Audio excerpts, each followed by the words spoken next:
Welcome to Santhosh குட்டி channel.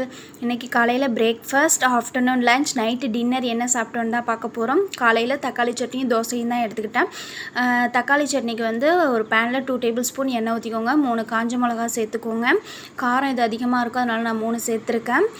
2 பெரிய வெங்காயம் சேர்த்துக்கோங்க. சின்ன வெங்காயம் சேர்க்காதீங்க, சட்னி இனிக்கும். ஒரு 4-5 பல் பூண்டு உரித்து சேர்த்துக்கோங்க, நல்லா டேஸ்ட் கொடுக்கும். உப்பு சேர்த்துக்கிட்டு நல்லா வதக்கி விட்டுக்கோங்க.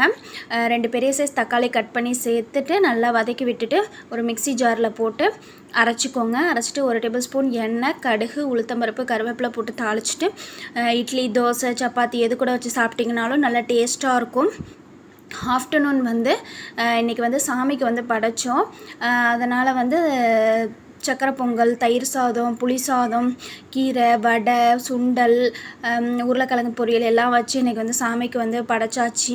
புரட்டாசி மாதன்றதுனால அதை தான் மதியானம் வந்து எல்லாருமே சாப்பிட்டோம். நைட்டு வந்து சப்பாத்தியும் சன்னா மசாலாவும் தான். மதியானம் செஞ்ச சுண்டல் கொஞ்சம் மீதி இருந்துச்சு, அதை வச்சு நைட்டு வந்து சன்னா மசாலா செஞ்சிட்டோம். அப்புறம் வந்து குட்டி பையன் ஒருத்தர் இருக்கான், அவன் வந்து 8 மந்த் ஆகுது. அவனுக்கு வந்து ஒரு குட்டியாக தோசையும் பாலும் வச்சு அவனுக்கு ஊட்டி விட்டுட்டேன். இன்றைக்கி ஃபுல்லாக நான் சாப்பிட்டது இதுதான். நீங்கள் என்ன இன்றைக்கி ஃபுல்லாக சாப்பிட்டீங்கன்னு கமெண்ட் பண்ணுங்கள். பாய்.